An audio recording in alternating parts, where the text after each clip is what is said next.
Bom dia, igreja. Pode se assentar. Que bom estar aqui. Pergunta para o teu irmão aí. O que você veio fazer aqui? Se a sua resposta para ele for, eu vim adorar, fala assim, eu vim adorar. Eu vim ouvir a palavra do Senhor. Eu vim ser ministrado do Deus Altíssimo. Amém? Essa é a motivação correta. São perguntas, às vezes, bobas que nós fazemos, mas são ferramentas de ajuste de motivação. Porque, às vezes, a gente entra no automático, e nós não podemos fazer isso. Você pode dizer amém?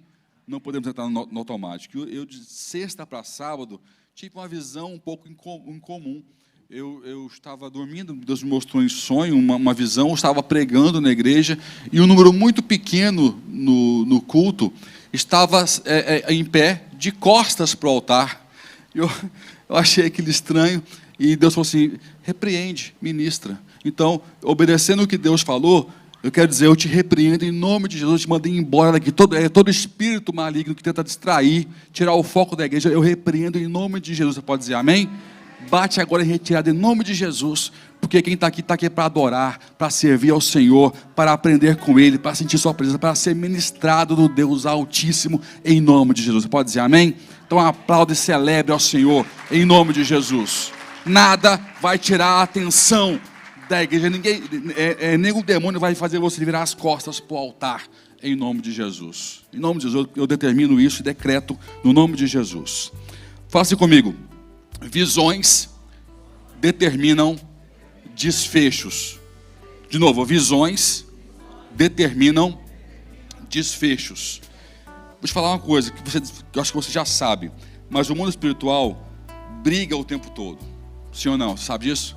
Há uma guerra espiritual constante, invisível, que nós não podemos ver. Alguns conseguem enxergar, outros não conseguem enxergar, mas ela existe.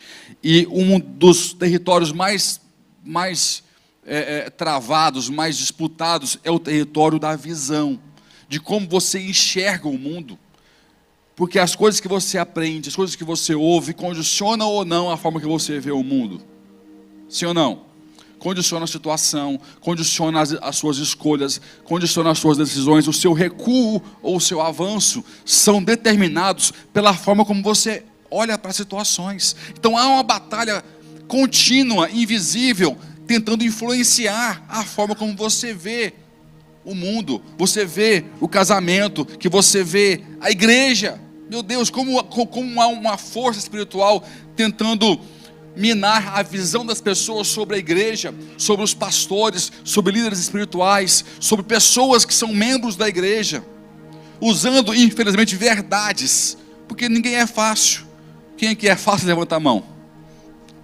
Ninguém é fácil.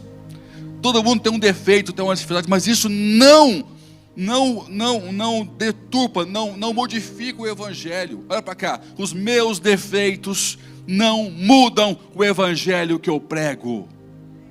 Você entende isso? Os meus defeitos não alteram o evangelho que eu prego. Não foi eu que escrevi, foi Jesus Cristo, o Cordeiro sem defeito, sem mácula, aquele que é perfeito, que é Senhor dos senhores. Ele escreveu o evangelho. Os meus defeitos não têm poder para alterar o que está escrito. Então, e o diabo pega a verdade sobre os meus defeitos, a verdade sobre as minhas mazelas. Eu estou falando sobre mim, mas é sobre nós todos, que ele faz isso com todo mundo, faz isso com você, comigo, com sua esposa, com seu marido. Ele pega essas verdades que não tem como negar, que nós somos, quem erra, quem é falho erra, sim ou não? Sim ou não? Quem é falho vai falhar, quem é falho erra. Então ele pega esses erros que são verdades e tentam distorcer a visão das pessoas em relação àquilo que pode te salvar, que pode mudar a sua história. Então há uma batalha invisível para o modelamento da sua visão, o modelamento da forma como você olha para a vida, olha para as coisas. Hebreus 11:1 fala sobre fé. O que é fé? Fé é visão. Fé é como eu enxergo as coisas. Ora, a fé é o firme fundamento das coisas que se esperam e a prova das coisas que não se veem. Ou seja, há um tipo de pessoas que olham para certas situações de forma inabalável, incontestável, como se já existissem. Outras olham para a mesma situação com tremor, com dúvida, titubeando, oscilando, tremendo. O que muda entre um e outro? A forma de ver. O que ela deixou se construir dentro dela, né? Então, fé é igual a maneira de enxergar as coisas. Fala assim comigo: fé é igual a forma como eu enxergo as coisas. Fala assim: as situações. Eu quero trabalhar um pouquinho nesse tema com você hoje. Visões determinam desfechos. Desfechos são mais importantes do que inícios. Desfechos são mais importantes do que inícios. É importante o princípio? Sim, porque o princípio já fala, são princípios. A forma como eu começo é muito importante. Mas mesmo quando eu começo errado, se eu aplicar os princípios certos, eu posso terminar bem. Quem pode dizer amém? Então não importa se você começou errado alguma coisa. Melhor que não tivesse começado errado. Mas se começou errado, se alguma coisa no meio do caminho correu mal, dá para ajustar. É só aplicar os princípios corretos. Novos inícios no meio do caminho, e você vai ter um desfecho bom. O problema é quando eu tenho um início muito bom, perfeito, mas a minha visão muda no processo e o desfecho é ruim. Então, em ambos os casos, a visão é uma condicionante importante. Então, desfechos são mais importantes do que inícios. Se eu me guio por visões espirituais, eu vou ter desfechos e testemunhos espirituais. Se eu me guio por visões naturais, eu só vou ter histórias para contar para os outros de coisas naturais, conquistas triviais do dia a dia, que infelizmente atraem mais pessoas hoje em dia do que as conquistas espirituais. Mas não é porque a multidão aplaude mais umas coisas que não são espirituais que eu tenho que me moldar pelo que a multidão fala. Quem pode dizer amém? Eu tenho que me moldar por aquilo que Deus me orienta a fazer. Se você não parar de se guiar pela regra da maioria, você vai ter problemas na sua vida. Porque a Bíblia, toda ela foi escrita com visões da minoria. Sim ou não?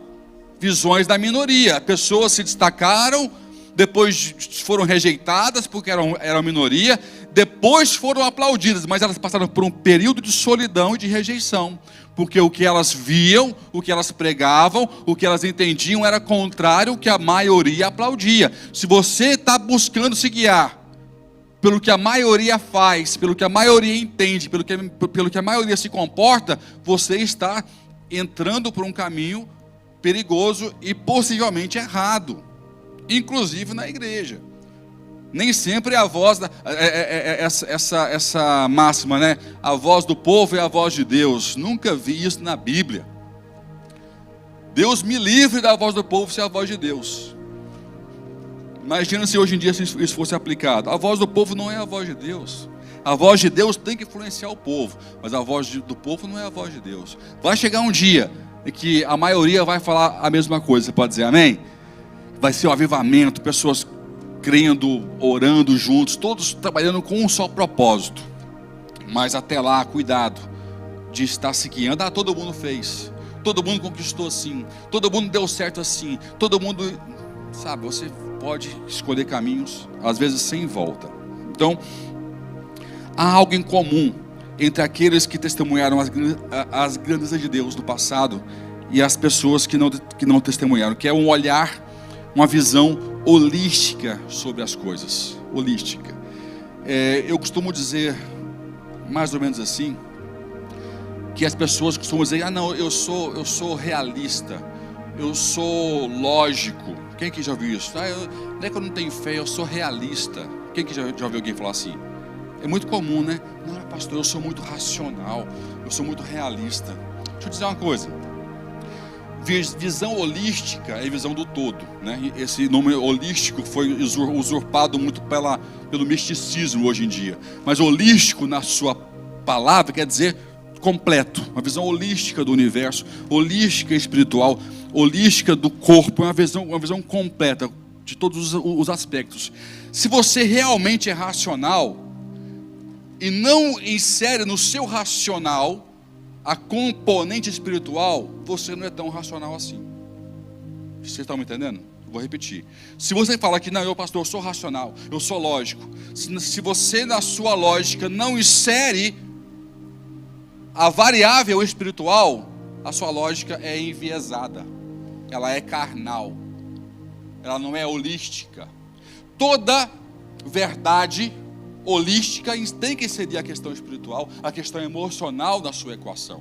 Então você você quer arrotar uma intelectualidade, falando assim, mas você não tem coragem de inserir na sua equação a componente espiritual que responde outras perguntas que não têm respostas, e só vão ser respondidas se você admitir que só vem para ali uma resposta com respostas espirituais. Vocês estão me entendendo? Então não dá para você dizer que você é lógico, é racional, se você não inserir questões espirituais no seu comportamento. Você está se enganando para passar de intelectual, para tentar desprezar quem crê.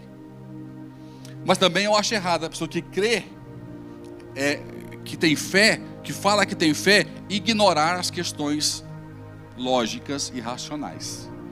É onde eu falo que tem que ter equilíbrio. Eu sou muito racional, eu tenho muita fé, mas eu não deixo de ignorar, eu não negligencio a questão administrativa. Jesus ele tinha fé para tudo. Ele diz: quem que vai para uma batalha e não conta se os seus soldados são suficientes contra outra batalha? O quê? Jesus disse isso, Jesus disse isso. Quem que vai construir uma casa e não conta o seu orçamento, você vai poder ir até o final da sua construção, no seu empreendimento, para depois não ser vergonha na sociedade. São dois exemplos que Cristo dá sobre a administração, sobre ser espiritual e sobre ser o quê? Racional. Então, olha que equilíbrio do nosso mestre, que andou sobre as águas, que realizou impossíveis, que multiplicou os pães. Ele fala: as duas coisas têm que andar lado a lado. E o que eu vejo hoje, eu vejo os dois extremos. Ou a pessoa quer viver no céu, só no céu, esquece terra, ou a pessoa quer viver só terra e esquece céu. Fala assim: misericórdia, Senhor. Como o ser humano, ele é voltado para os extremismos o tempo todo. Tudo é extremismo. Ou é crente demais, ou é carne demais. O extremismo não faz bem em nada, meu querido, em nada. Então, por que existem esses extremismos? Porque existe uma batalha espiritual para deturpar, distorcer a forma como você vê as coisas, como você vê o mundo.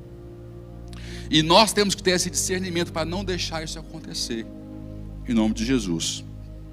Então, as pessoas que no passado conseguiram viver coisas grandes e dar testemunhos maravilhosos foram pessoas que tinham uma visão holística sobre a vida, sobre o mundo, sobre as coisas. Elias, ele viu chuva olhando apenas para uma pequena nuvem e tomou aquilo como um sinal. Pedro, ele viu um pavimento em um mar tempestuoso, violento. Abraão, ele viu um filho na sua esposa estéril. Você pode dizer amém? Pessoas que conseguem ter uma visão holística de um Deus que pode quebrar os padrões naturais, vão dar testemunhos sobrenaturais. Quem recebe aqui? Você vai dar testemunho sobrenatural, porque você não vai viver no natural, você vai viver no espiritual, na terra. Não é no céu não, na terra você vai viver grandes coisas do Senhor na sua vida, neste mundo, nessa vida, neste tempo, neste mês, neste ano, em nome de Jesus. Só quem recebe, dê um aplauso bem forte ao Senhor.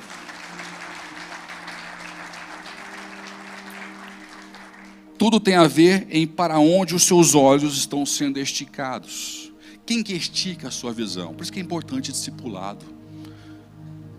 Que Jesus diz: vai fazer discípulos. Discípulos, não fabrica crente. Eu não gosto de crente é chato. Faz discípulo, porque crente é chato, não é? Faz discípulo, porque discípulo é menos chato do que crente. Porque quando eu sou discipulado, não tem como eu ser discipulado se eu não tenho um discipulador. Então, quando Cristo fala em Mateus 28, 26, esqueci o versículo, no finalzinho lá em 26, ele fala: ide, fazei discípulos em todas as nações, batizando-os em nome do Pai, do Filho e do Espírito Santo, ensinando-os a guardar estas coisas, não é? Ele dá ali a direção para a igreja. Então ele está pondo implícito que é necessário que haja discípulo e discipulador. Fala assim comigo: discipulador. Não há discípulos sem discipulador. Para que serve o discipulador? Para esticar a visão do discípulo. Por quê? Não é porque ele está ali instigando, não é porque a companhia, o andar ao lado, o você enxergar diferente as coisas, estica quem não enxerga ainda e está ao seu lado. Isso é uma regra do coach hoje em dia, uma regra corporativa. Ande com águias, é assim que fala lá fora. Ande com águias, ande com aves da mesma plumagem. É assim que eles usam. Eles estão usando uma linguagem. Está rindo ali o Binho. Ele lembrou do Pablo Marçal, ele está aqui rindo igual um maluco. Então, é uma linguagem que se usa lá fora nesse sentido, mas isso é bíblico, porque discipulador estica o discípulo. Então, quem é que estica você, meu irmão? Se você quer ser espiritual, de verdade, sim ou não?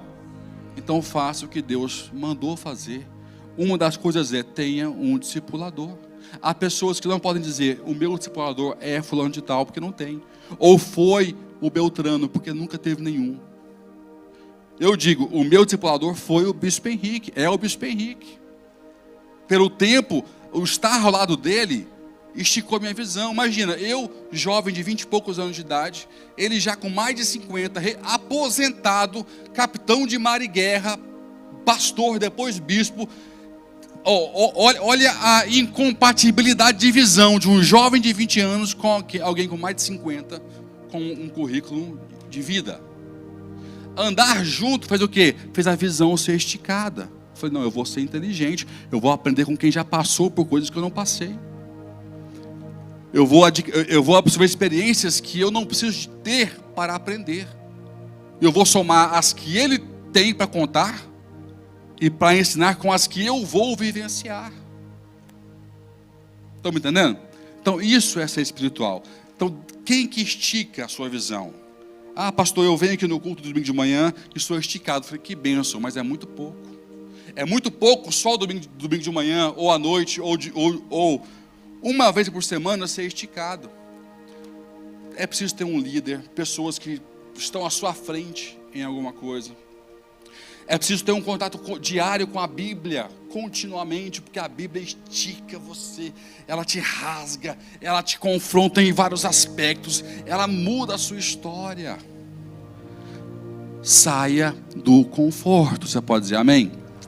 Se desafie, não espere os outros desafiar, se desafie constantemente. Estique a sua visão. Fé tem a ver com a forma como você vê as coisas. Há uma batalha espiritual que quer tomar a maneira que você olha para as coisas. Existe uma batalha contínua e espiritual, e que infelizmente o Ligno está ganhando muito essa batalha. Eu falei: eu não posso falar o que eu vou falar agora, eu tenho que falar diferente, porque está gravado, está sendo gravado. Gente, é complicado hoje a gente tem que pregar e tomar cuidado. Olha o nível que a gente chegou, de ter que pregar e tomar cuidado com o que vai falar.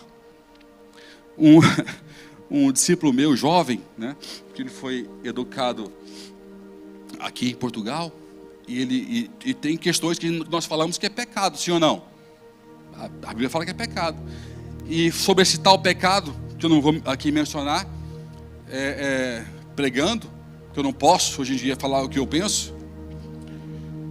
Ele disse: eu na escola, eu fui criado, eu já não consigo achar isso como errado. Ele disse: sério, fulano? Sério, eu olho assim, eu sei que é errado por causa da igreja, mas eu no meu dia a dia, eu já olho com normalidade para essa situação. Eu falei: olha, o diabo usurpou, legalizou uma forma de olhar para o mundo através do ensino, através da escola, do dia a dia, do sistema que está sendo criado. Então isso mostra que algumas batalhas estão sendo perdidas pela igreja, porque ela não pode mais ter voz. Por isso é importante ter discipulado, porque aí a voz vai. Não tem como travar essa voz, por enquanto ainda não tem como travar essa voz no olho, no pé do ouvido, de boca a boca, pregando, discipulando, evangelizando em células. Então, queridos, se você quer ver o evangelho percorrer o mundo, não descanse nos púlpitos, empreenda com o evangelho nas células. Eu quero ouvir um amém. Porque os grandes avanços não acontecem em pregações. Isso é estatístico, tem estudos que falam sobre isso, que apenas, não lembro agora, acho que é só 5% das pessoas, em 100%, 5% das pessoas que ouvem o evangelho ouviram por uma pregação de púlpito. Sabia disso? Quem aqui já viu esse estudo? Poucas pessoas, 5% só. A maioria, mais de 40%, são amigos, familiares, professores, pai, mãe, irmão, que evangelizaram a pessoa. Mais da metade é essa a realidade. Que é onde? É célula, é o dia a dia, é o testemunho de alguém que foi dado, que impactou alguém. Então, se você realmente quer ver o evangelho percorrer o mundo todo, invista no seu grupo, invista em você mesmo, seja um discípulo e também seja um discipulador. Eu quero ouvir um amém. Deixe o Espírito Santo trabalhar a sua visão. Por que é tão importante ter discipulador, queridos? Porque você trabalha o seu coração, a sua vaidade. Você aprende a lidar com alguém melhor todos os dias. Você nunca vai ter inveja de ninguém. Vou repetir. Quando eu aprendo a andar com alguém melhor que eu todos os dias, o meu coração vai estar protegido da inveja. Eu vou alegrar com o que o outro se alegra, com a conquista do outro. Quando eu não sou humilde para andar com quem sabe mais do que eu estou habilitado a ser orgulhoso e invejoso. O andar junto tem muitos benefícios. Então, seja um discípulo, seja um discipulador, e deixe o Senhor fazer o que Ele quer na sua vida. O apóstolo Paulo, ele era especialista nisso, gente. Quero falar um pouquinho sobre Paulo hoje. Ele era especialista em ter uma visão diferente, em ser esticado. Até porque o primeiro encontro que ele teve com Jesus mexeu com a visão dele de forma direta. Ele ficou cego. Ele deu muito valor à visão, porque ele ficou no físico aquilo que ele já era no espiritual. Ele era cego, ele não via Cristo, ele não via a revelação, ele perseguia os cristãos, ele via, mas ele era cego. Quando Jesus se revela para ele materializa no físico o que ele já era no espiritual.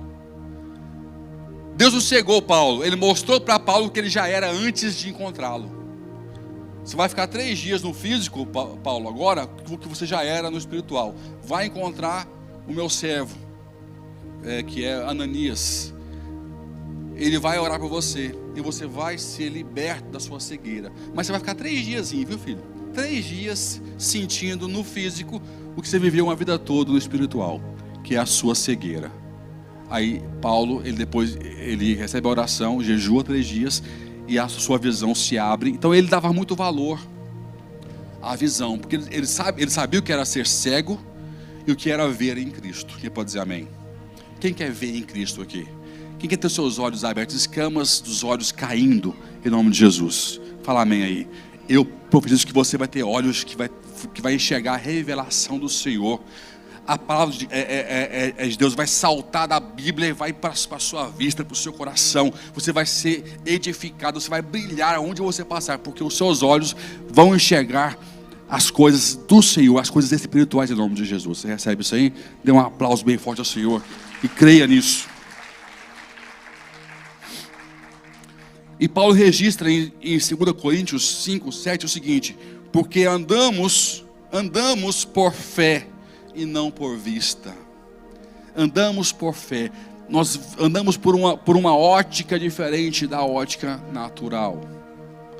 O que me trouxe até aqui é esse princípio: andamos por fé e não pelas circunstâncias. Nós não fazemos projetos baseados nas ameaças do dia a dia.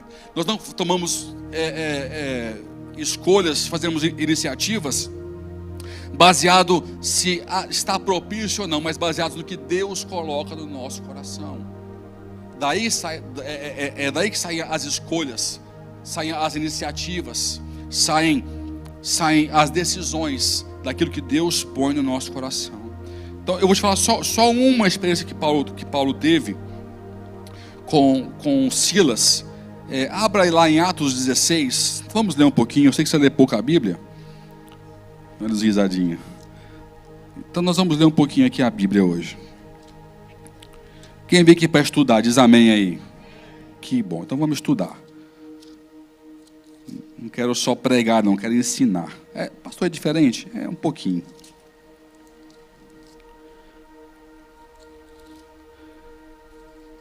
Atos 16, vamos ver a partir do versículo 16.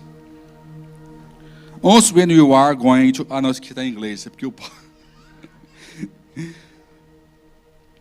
falei o quê? Atos 16. Certo dia, indo nós para o lugar de oração, faça comigo, lugar de oração.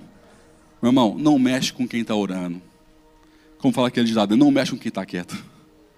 Não mexe com quem ora. Não mexe com quem tem vida com Deus. Indo nós para o lugar de oração, encontramos uma escrava que tinha um espírito pelo qual produzia o futuro, ou adivinhação. Ela ganhava muito dinheiro para os seus senhores com adivinhações. Essa moça seguiu a Paulo e a nós, gritando: estes homens são servos do Deus Altíssimo, eles anunciam o caminho da salvação. Ela continuou fazendo isso por muitos dias. Repara, não foi uma vez só que essa mulher fez isso. Eles tinham o hábito de ir para orar, e nesse caminho ela estava lá, e todos os dias que eles passavam por lá, a mulher dizia com desprezo aquilo que eles realmente eram, né? Homens de Deus que tinha a salvação, que tinha Jesus. Finalmente, Paulo ficou indignado. Faça comigo, finalmente, tipo assim, demorou, né? Demorou a tomar a posição correta, a atitude certa. Finalmente, Paulo ficou indignado. Voltou-se e disse ao Espírito: em nome de Jesus Cristo, eu lhe ordeno que saia dela. No mesmo instante, o Espírito a deixou. Percebendo que a sua esperança de lucro tinha se acabado, os donos da escrava agarraram Paulo e Silas e os arrastaram para a praça principal, diante das autoridades. E levando-os aos magistrados, disseram: estes homens são judeus e estão perturbando a nossa cidade, propagando costumes que a nós, romanos, não é permitido aceitar nem praticar. A multidão ajuntou-se contra Paulo e Silas, e os magistrados ordenaram que se lhes tirassem as roupas e fossem açoitados. Depois de serem severamente açoitados, foram lançados na prisão. O carcereiro recebeu instrução para vigiá-los com cuidado. Tendo recebido tais ordens, ele os lançou no cárcere interior e lhes prendeu os pés no tronco. Por volta da meia-noite, Paulo e Silas estavam orando e cantavam hinos a Deus. Os outros presos os ouviam. De repente, houve um terremoto tão violento que os alicerces da prisão foram abalados. E imediatamente todas as portas se abriram e as correntes de todos se soltaram. O carcereiro acordou e, vendo abertas as portas da prisão, desembainhou a sua espada para se matar, porque pensava que os presos tivessem fugido. Mas Paulo gritou: não faça isso, estamos todos aqui. O carcereiro pediu luz, entrou correndo e trêmulo, prostrou-se diante de Paulo e Silas. Então levou-os para fora e perguntou: senhores, que devo fazer para ser salvo? Eles responderam: creia no Senhor Jesus e serão salvos você e os da sua casa. E pregaram a palavra de Deus a ele e a todos os de sua casa. Naquela mesma hora da noite, o carcereiro lavou as feridas deles. Em seguida, ele e todos os seus e todos os seus foram batizados. Então os levou para a sua casa, serviu-lhes uma refeição, e com todos os de sua casa alegrou-se muito por haver crido em Deus. Quando amanheceu, os magistrados mandaram os seus soldados ao carcereiro, com esta ordem: solte estes homens. O carcereiro disse a Paulo: os magistrados deram ordens para que você e Silas sejam libertados. Agora podem sair, vão em paz. Mas Paulo disse aos soldados: sendo nós cidadãos romanos, eles nos açoitaram publicamente, sem processo formal, e nos lançaram na prisão, e agora querem livrar-se de nós secretamente? Não, venham eles mesmos e nos libertem. É homem mesmo, né? Quem saía correndo logo? Pode ir embora e já sair logo correndo. Os soldados relataram isso aos magistrados, aos quais, ouvindo que Paulo e Silas eram romanos, ficaram atemorizados. Vieram para se desculpar diante deles e, conduzindo-os para fora da prisão, pediram-lhes que saíssem da cidade. Depois de saírem da prisão, Paulo e Silas foram à casa de Lídia, onde se encontraram com os irmãos e os encorajaram, e então partiram. Você pode dar o seu melhor aplauso a Deus por essa história maravilhosa. Quero fazer aqui algumas considerações com você. Paulo teve aquela história toda no princípio. Eu te recomendo você estudar sobre a biografia do apóstolo Paulo. Tá? Você aprende muito com isso. Porque ele não teve um início muito fácil, não, da sua vida. Se você for pesquisar, Paulo, ele teve aquele encontro maravilhoso com Deus, foi curado, né? Ananias passou a acompanhá-lo. Só que depois ele era rejeitado, ele era temido pelas pessoas, porque ele continuava sendo a pessoa que anteriormente perseguia os cristãos. Ele foi colocado em Jerusalém e os conheceram os apóstolos. A igreja de Jerusalém não o aceitou e ele foi embora. Estudiosos falam que ele ficou mais ou menos uns 10, 15 anos oculto, parado, adormecido em seu ministério. Porque o apóstolo Paulo, que tanto nos faz bem hoje com o seu ministério, foi rejeitado pela igreja de Jerusalém. Ele não servia para aqueles crentes. Olha que dureza que esse homem passou. Então ele teve um trajeto duro, que testou as suas convicções espirituais. É ou não é? Imagina, você quer servir a Deus e não pode. Você quer servir a Deus e ninguém te aceita. Você quer pregar e ninguém te ouve. Ele foi testado nas suas convicções durante muitos anos, até que ele começou as suas viagens missionárias. Nesse caso, ele escolheu Silas, depois de romper com Barnabé. Leia, eu quero que você entenda essa biografia, pesquise em sua casa sobre isso.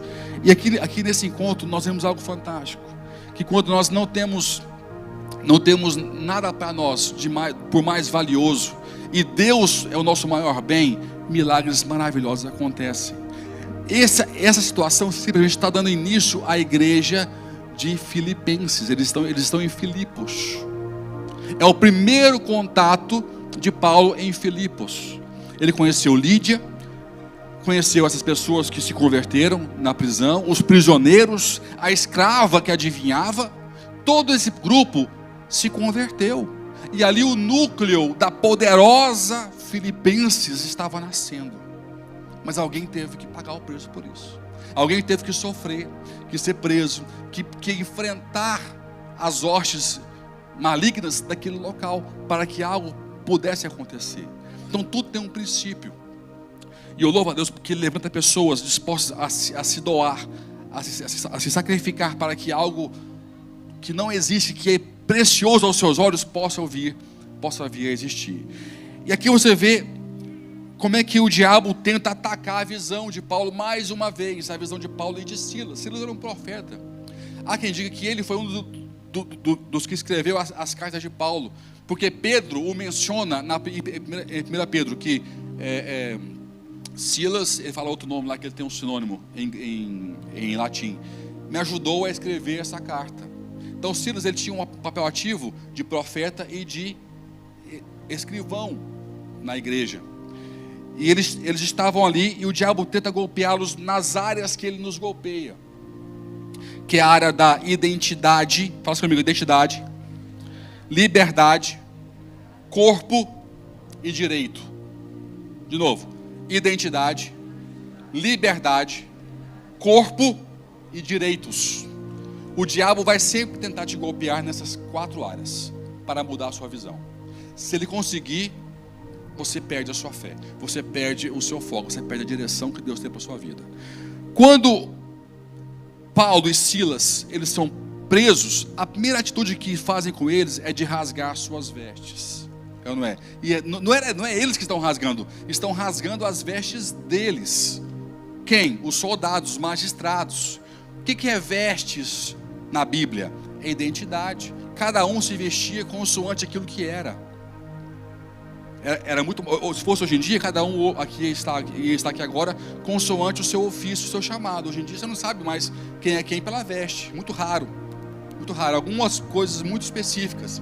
Antes não. Quem era soldado, você sabia que na rua que era soldado, sacerdote, político, magistrado, pelas suas vestimentas.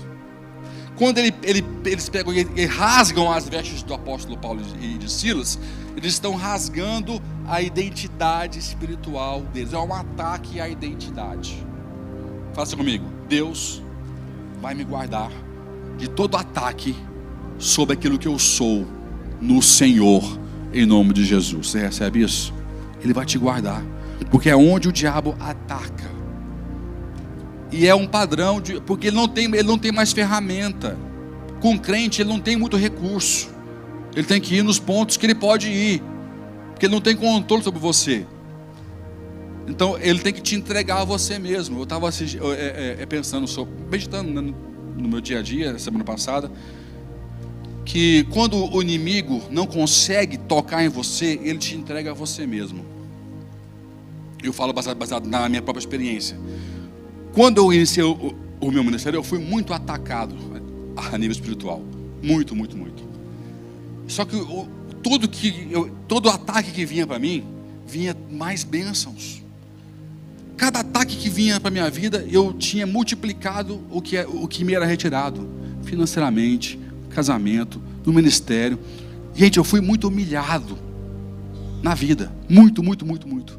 Mas cada vez que eu tinha uma humilhação, vinha honra em dobro, do nada. Gente, pessoas que não eram crentes me honraram. Em trabalhos, em experiências, assim, são coisas assim, que eu não posso contar, senão vai demorar aqui muito tempo. E eu vi que chegou um tempo que o diabo desistiu de resistir, porque acho que ele via que ele estava sendo o meu coaching, não é? Ele estava investindo em mim. Não, quanto mais eu bato, mais ele ganha. Quanto mais eu bato, mais ele cresce. Não posso. O que foi que ele fez? Ele usou a última arma dele. Vou entregar ele para ele mesmo. E esse golpe é sujo. Esse golpe é sujo, porque você gerir as suas próprias maldades é pior do que o ataque do diabo. Estou abrindo com você o meu coração. Aprender a me dominar porque quando você está sendo golpeado, você não vê você vê só Deus. Deus me livra, Deus me ajuda. Você está orando, você está jejuando, você está pedindo, você neutraliza o seu eu. Você está vendo a dificuldade. Então é o problema e Deus. Quando o problema sai e fica você e Deus, o conforto estabelece, e aí você vira um problema pior do que o diabo. Forte, né?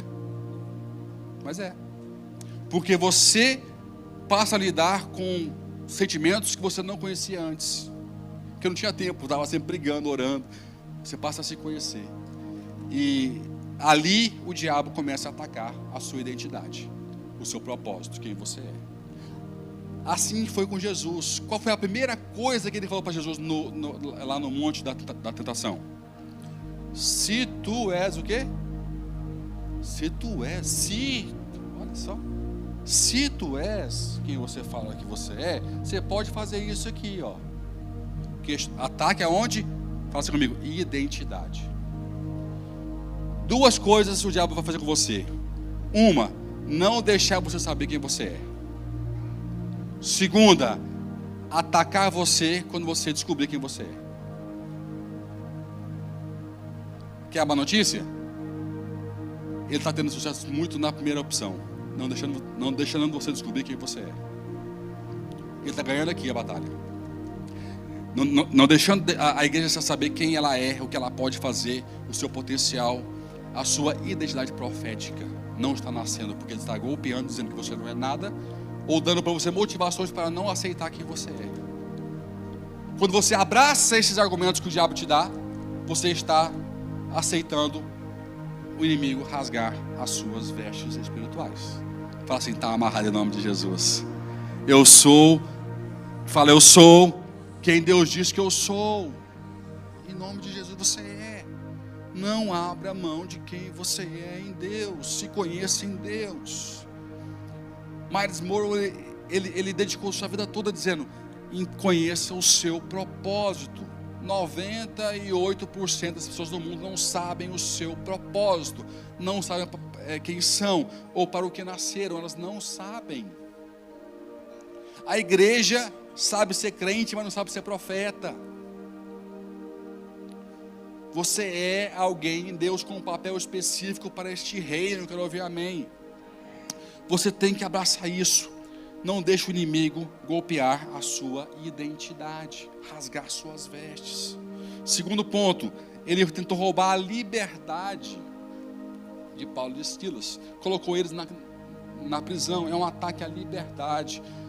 Vocês viram agora há pouco eu sendo atacado na minha liberdade. Sim ou não? Se vocês não repararam, eu não posso pregar à vontade algumas coisas, porque a minha liberdade está sendo atacada. Mas eu sei, nós somos inteligentes, sabemos como dar a volta nisso. Sabemos como pregar sem falar. Quem pode dizer amém? A gente sabe. A gente tem um povo inteligente, também somos inteligentes, sabemos como fazer as coisas. Só que o fato é que existe um ataque contra a nossa liberdade. Isso é constante e vai piorar.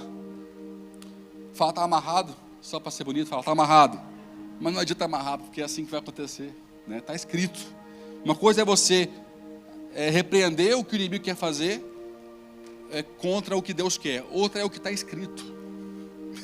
Olha a cara de desânimo do povo. Está escrito, meu irmão. Então Jesus está voltando. Aleluia por isso. Vamos nos guardar, fazer o que nós podemos fazer. E a palavra se cumpre dia após dia. Então ataque à liberdade. Como que eles conseguiram sair disso? Olhando para Jesus. Escravizam o meu corpo, escravizam a minha boca, mas não vão escravizar a minha mente e o meu coração. Nunca, nunca. Ninguém vai controlar o seu coração e a sua mente. O corpo, infligir dor. O que é o corpo? O corpo é tentado com a falta, é tentado com o excesso, com a vaidade, com o sexo. Há sempre golpes no corpo. Nesse caso, o flagelo. Há pessoas que quebram seus princípios quando algo aflige o corpo, quando a fome aperta. Há pessoas que abrem mão dos seus princípios, sim ou não? Uma vez eu estava na conversa, eu sempre fui meio bocudo, hoje eu estou mais ponderado. Eu estava numa empresa há uns 20 anos atrás, 15 anos atrás aqui em Portugal, e eu era muito evangelista naquela época. Eu ainda sou, mas eu não era sábio. E eu entrava em cada guerra. Então eu tinha 10, 15 pessoas que faziam uma rodinha assim em mim, me questionando sobre Deus, e eu tinha resposta para tudo. Sabe, tudo. Eu tinha um fogo assim, que vinha na hora, e eu vinha uma resposta, e eu pregava. Então eu virei o pastor da empresa. Eram mais de 100 empregados. Mais de 100. E questionamentos, eu até fui proibido de falar, me chegaram a proibir de falar lá dentro da empresa. E eu lembro o que eu estava falando mesmo? Sobre, me perdi, questionamento da liberdade, até me perdi. Bom, mas eu vou falar aqui da empresa. E eu lembro que eu dava assim, respostas e peitava o pessoal todo, e era usado por Deus.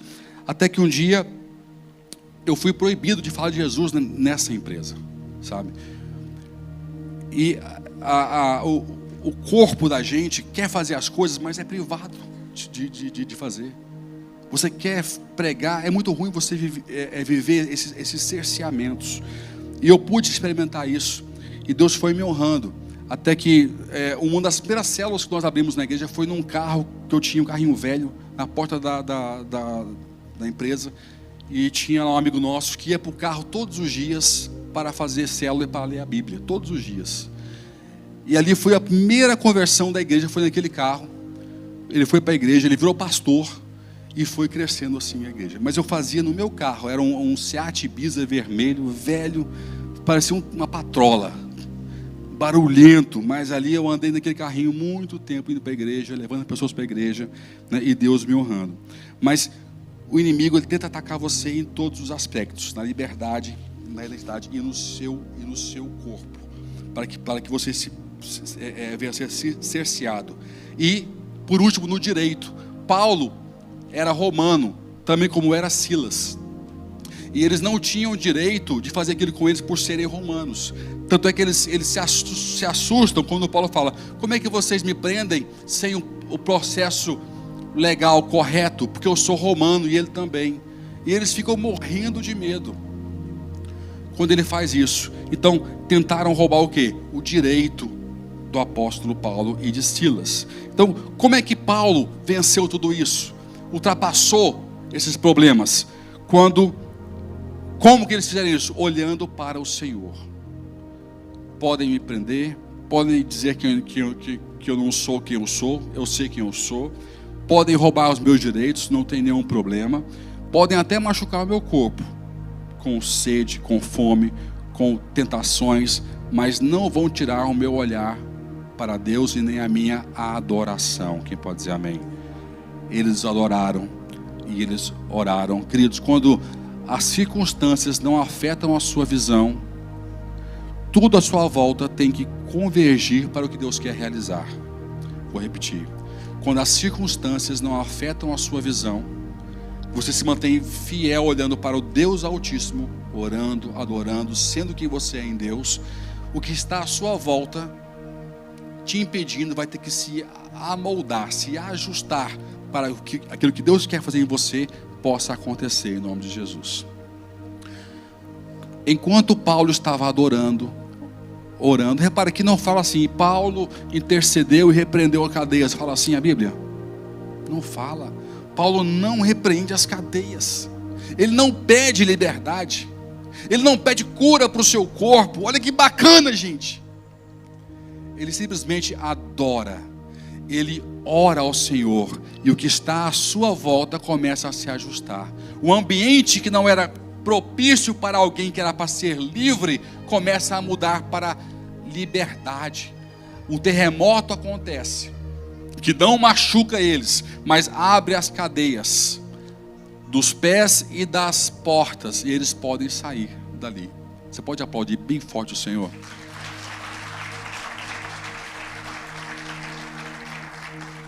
A oração tem os seus mistérios, a intercessão tem os seus mistérios, a adoração tem os seus mistérios. Confesso que eu debruço muito meditando sobre isso para entender algumas complexidades que eu não consigo entender. Porque sempre um intercessor vai achar que você não ora, porque ele é intercessor. Mas você vê que alguém que está fazendo algo muito maior do que a intercessão, que é a adoração, que é o estar com Deus, que é o falar com Deus. É muito importante ter intercessores, claro que é. Nós temos aqui pessoas preciosas na equipe de oração e estão na linha da frente espiritual para que possa avançar a igreja. Mas orar não é só interceder, isso é um ministério. Olha para cá, ministério de intercessão está no campo da oração, mas é um ministério. Nem todos têm um ministério de intercessão. Uma das regras que eu falei quando nós criamos o grupo é: não coloque ninguém que não tenha esse ministério. Ah, mas pastor, o povo quer ir, vai visitar, mas para fazer parte tem que ter ministério de intercessão. Todo mundo gosta de uma vez, mas quem é intercessor não cansa. Ele ora 1 ano, ora 2 anos, ora 3 anos, ele vê espiritualmente, ele vai embora. Quem gosta de estar no ambiente de oração, pode ir, é bem-vindo, mas não espere que ele volte. Por quê? Porque ele não tem ministério de intercessão. Mas quando você vive uma vida de oração, não só intercessão, de oração, de adoração, de comunhão com o Senhor, queridos, as coisas se ajustam para os seus caminhos se abrirem e você prevalecer. Você pode dizer amém? Tem coisas que eu só penso. O que fala a Bíblia? Ainda a palavra não me chegou à boca, mas tu a conheces, Senhor. É assim ou não é a palavra do Senhor? Ainda a palavra não me chegou à boca, mas Deus já ouviu a sua oração. Tem coisas que eu só elevo o meu pensamento ao Senhor. E passa um pouquinho, Deus está atendendo. Por quê? O espírito conectado com o Senhor, adorando, orando o tempo todo. O tempo todo. Sabe, isso é muito bom. As cadeias não resistem a esse estilo de vida. Então, não ore uma vez só. Tenha um estilo de vida de oração. Quem pode dizer amém? Tenha um estilo de vida de adoração. Deus procura o quê? Adoradores. Fala comigo assim, adoradores. Que o adorem em espírito e em verdade. Ele não procura pastores. Ele não procura mestres que preguem, que ensinem bem a palavra. Deus não procura isso. Ele procura adoradores. Ele não procura levitas e nem músicos. Ele procura adoradores. Você pode ser desafinado, meu irmão, mas você pode ser um adorador. Porque hoje em dia você fala adoração, você lembra de música, lembra de canção. Mas não, adoração é muito mais do que isso. É gratidão constante. Gratidão constante. Olha para cá, vou te fazer uma pergunta bem íntima. A sua alma, não é só a boca não, a sua alma, ela pede mais no dia a dia ou ela agradece mais? A sua emoção fala quem você é. Tem gente que é amarga. Ela até fala verbalmente porque está se treinando, mas a alma só pede, a alma só quer, a alma só consome. Ela não agradece, ela não regozija, ela não brilha. Há um poder na alma de um adorador. Ele está orando, andando, ele está orando. Gente, eu gosto de adorar a Deus quando eu vejo o sol nascer, uma folha cair. Eu me conecto com Deus nas mínimas coisas. E não é porque eu fui ensinado, não, é porque eu gosto. Esse aqui é o bacana. Ninguém me treinou a ser assim. Eu gosto de curtir as coisas que Deus criou, de contemplar o belo, de ser grato por acordar. Cara, eu me amarro em ser grato por acordar, em ser grato por poder ir dormir cansado. Deus, obrigado, estou cansado. Que dia produtivo, que dia top. Fui dormir cansado, eu fiz muita coisa hoje. Louvado seja o teu nome. Eu curto com as mínimas coisas. A minha alma adora ao Senhor diariamente. Eu não espero o culto, não espero o louvor. Eu adoro ao Senhor. Quando eu olho para os meus filhos, para a minha esposa, para os meus discípulos, eu adoro o Senhor. Quando eu sou elogiado, quando alguém ora por mim, eu adoro ao Senhor nas mínimas coisas. E por isso, cadeias não prevalecem contra a minha vida, nem contra a igreja, não prevalece. Construa em você uma alma adoradora. Quero ouvir um amém. Sabe, aquela alma infeliz, amarga, presa, desfaz dela. Queridos, você acordou hoje. Olha para cá, você acordou hoje. Tem gente que não está acordando essa manhã não. Você acordou. Você acordou. Quem pode dar um aleluia aí? Você acordou. Você está vivo. Você tem um dia inteiro para você viver, para curtir a sua esposa, os seus filhos, seu marido, a sua igreja, o seu chamado, saber quem você é em Deus mais uma vez hoje. Você acordou. Pode dar aplaudir ao Senhor? Desenvolva uma alma que regozije, que adore. A gente quer fazer, quer ter, quer produzir, e você não curte, não contempla, não adora. Esse princípio mudou a história de Paulo, de Silas, não só do carcereiro, dos magistrados, dos presos que estavam lá, da escrava, de Lídia, que vendia púrpura. E nasceu a igreja de Filipenses, em Filipos. Isso é muito bom. Pastor, Deus faz isso hoje? Claro que faz. Ele não está encontrando a pessoa certa. Se a pessoa certa surgir, vai acontecer a mesma coisa. Ah, pastor, assim não tem não. Não tem não. Eu ouvi, eu conversei, eu almocei. Eu, pastor Samé Maurício do Egito, almoçando. E pastor Elias Dantas, almoçando. O pastor pergunta para o Samé: Samé, e o... Me chama, o cara, ele era ex-terrorista, ele tinha um nome fictício. O Salah. Não, Salah? Não me lembro.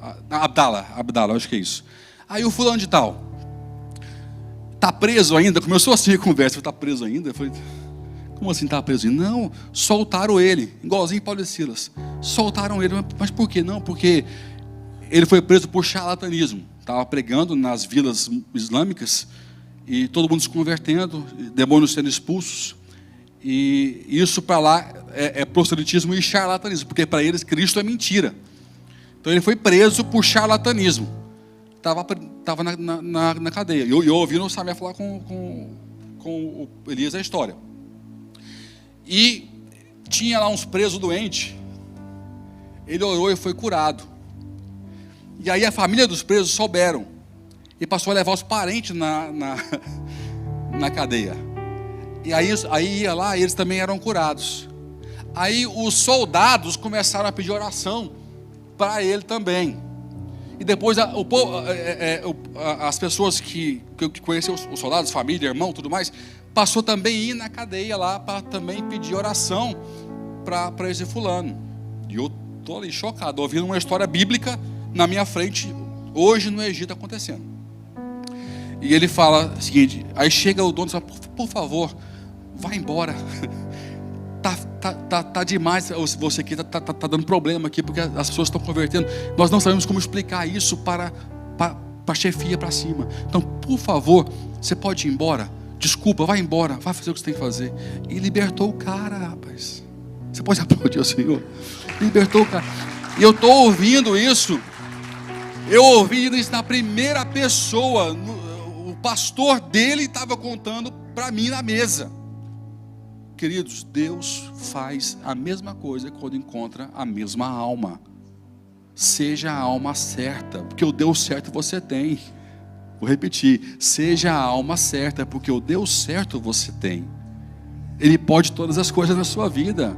Seja achado do Senhor. E é isso que fala assim: e sereis achados do Senhor. Por quê? Você vai estar habilitado. Não sobrevalorize as coisas temporais, os apetites da carne, mas sim os do Espírito. Mateus, para a gente poder encerrar, Mateus 10, 28. E não temais os que matam o corpo e não podem matar a alma. Temei antes aquele que pode fazer perecer no inferno tanto a alma como o corpo. Temei antes aquele que pode fazer perecer no inferno tanto a alma como o corpo. Paulo estava tranquilo. E também Silas falou: gente, se eles me matarem, é lucro. Eu vou para a glória hoje, aleluia. Olha só, olha como é que pensa um apóstolo. Se eu morrer, morri. Porque eu vou viver para sempre. Vou morrer aqui, mas a minha alma é eterna. Se foi hoje, eu vou adorando. Se foi hoje, eu vou orando. Quantos aqui, deixa eu fazer aqui uma brincadeira com vocês. Quantos aqui tiveram aqui, uma dor no peito, assim, uma coisa assim, um mal, e falou: eu vou hoje para a glória? Quem já pensou isso aqui? Outro dia, às vezes eu estou dormindo, vem assim umas dores, uma coisa, gente, chegou meu dia, chegou a minha senha. Deixa eu fazer uma pergunta, muito pessoal. O que você pensa quando você fala: chegou hoje meu dia? O que você pensa? Você fala: Deus me salva? Ou você nem ora isso? Você fala: Deus guarda quem fica, protege os discípulos, protege a família. Porque como você reage quando você é confrontado com a chance de você ir hoje para a glória, mostra quem você é em Deus. Ah, Senhor, me salva, me limpa. Então você não está convicto que você é salvo? Eu lembro que eu fazia muito. Outro dia o Eduardo passou por um cemitério e me enviou uma foto. Lembrei de você, pastor. Eu falei: mas por que eu nem morri? Mal criado, lembrei de você. Tenha paciência no cemitério, tirar uma foto e me enviar. Lembrei de você, pastor. Eu falei: então chegou o meu dia. É umas brincadeiras sem graça que o povo tem com a gente, né? Mas por quê? Porque eu discipulei ela à base de choque. Aí eu estava sempre com ele na carrinha, andando juntos. Aí eu passei assim e fiz com ele o que eu fazia com a Bia, né? Eu falei, olha só a Bia, né? Falei, Eduardo, olha só, Eduardo, no cemitério. Ele assim, sim, e daí? Um monte de gente morto lá dentro. Aí eu ia apertando, né? Falei, pois é, pessoas mortas que não podem ter uma dor de barriga hoje. Daria tudo para ter uma dor de barriga as pessoas que estão mortas lá. Eu te falo mais, Eduardo, porque o seu dia pode ser hoje. Para com isso, pastor. Mas pode ou não pode? O seu dia pode ser hoje. E aí? Aí eu ia descobrindo o que ele sabia em relação à salvação. Aí eu descobri que ele não era salvo. Eu, pastor, então não sou salvo. Eu falei, não, então você não é salvo. Você está com medo de ir embora hoje? Então você tem que achar Jesus. Então, mas é sério, ele tinha alguns conceitos errados em relação à salvação, que eu descobri brincando com ele e fomos trabalhando esses conceitos com ele, né? E hoje ele sabe, ele ensina isso para todo mundo. Mas é um exercício interessante. Como é que eu oro quando eu penso que meu dia pode ser hoje? Deus, eu oro, que eu te louvo por tudo que eu vivi até hoje. Guarda quem fica, guarda meus filhos, minha esposa, meus discípulos. Continue o ministério. Agora você vai usar o seu último dia para dizer, Deus, garante minha vaguinha no céu. Tem algo errado com você, meu irmão. Me perdoa. Tem algo errado com você. Que fala que é salvo.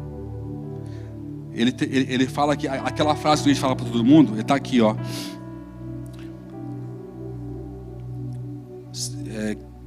O que devo fazer para ser salvo? Ele pergunta para eles, para Paulo. Creia no Senhor Jesus e serão salvos você e os da sua casa. Creia no Senhor Jesus. Ele não fala, seja perfeito, seja um anjo, não. Creia no Senhor Jesus, entrega a sua vida para Ele. Você e a sua casa serão salvos em nome de Jesus. Amém? Pode aplaudir o Senhor. Creia no Senhor Jesus, você e a sua casa serão salvos. Fique em pé onde você está.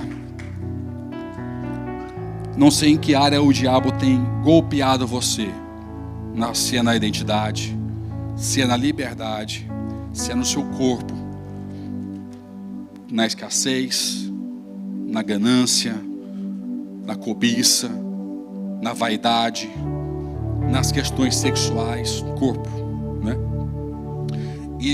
Ou usurpando os seus direitos. Pastor, mas eu tenho direito? Nós temos direito. Tudo que Cristo conquistou na cruz e pagou o preço de sangue é direito da igreja. Quem pode dizer amém? Você não merece.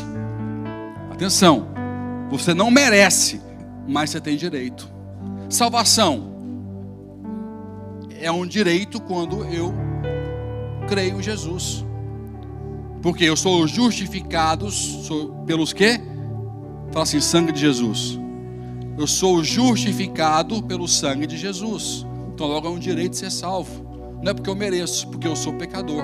O sangue de Jesus me justifica, me faz ser justo e me dá direito ao céu. Então são direitos. Quando o diabo ataca essas verdades, ele está atacando os seus direitos, semeando dúvida no seu coração. Então, liberdade, faça comigo, liberdade, corpo, direitos e identidade. Não deixe o inimigo tocar nessas áreas da sua vida. Seja uma alma grata, uma alma adoradora, e as cadeias vão romper, vão cair, vão virar caminhos maravilhosos, caminhos perpétuos, que vai honrar você, honrar a sua família, honrar todos que estão à sua volta. Até os que fizeram mal a você vão te fazer bem.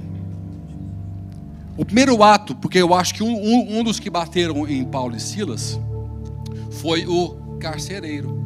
O primeiro ato que ele fez ali foi o quê? Tratar da ferida que ele mesmo causou em Paulo.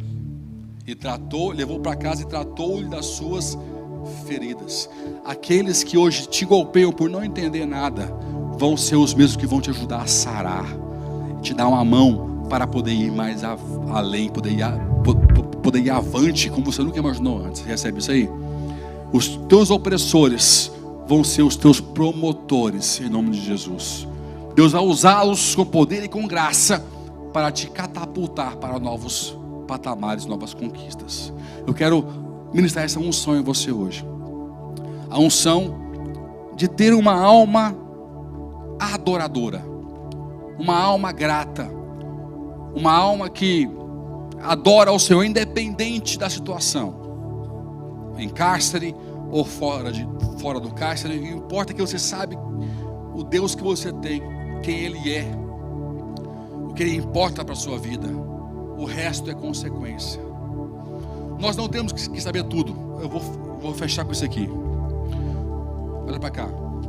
Você não tem que saber tudo para viver tudo que Deus tem para a sua vida. Porque tudo é muita coisa. Sim ou não? Tudo é muita coisa. Eu tenho que saber o mínimo que não é negociável. E não é negociável você adorar a Deus em toda e qualquer situação. É um princípio que tem que ser obedecido. Ser capaz de adorar a Deus em prisões e em liberdade. Deus não muda quando eu mudo. Quem pode dizer amém? Deus não muda quando a sua circunstância muda. Quem pode dizer amém? Ele está no alto e sublime trono e vai sempre estar lá. Se você souber adorar nesse momento, tudo vai por terra, tudo vai cair, os grilhões vão se romper e você vai adorar a Deus com a sua vitória em nome de Jesus. Eu quero pôr essa unção, quero ministrar essa unção sobre a sua vida hoje em nome de Jesus. Então, nesses próximos minutos, adore, contemple, seja grato ao Senhor por ter acordado hoje e fale com o Senhor. Eu vou orar, vou ministrar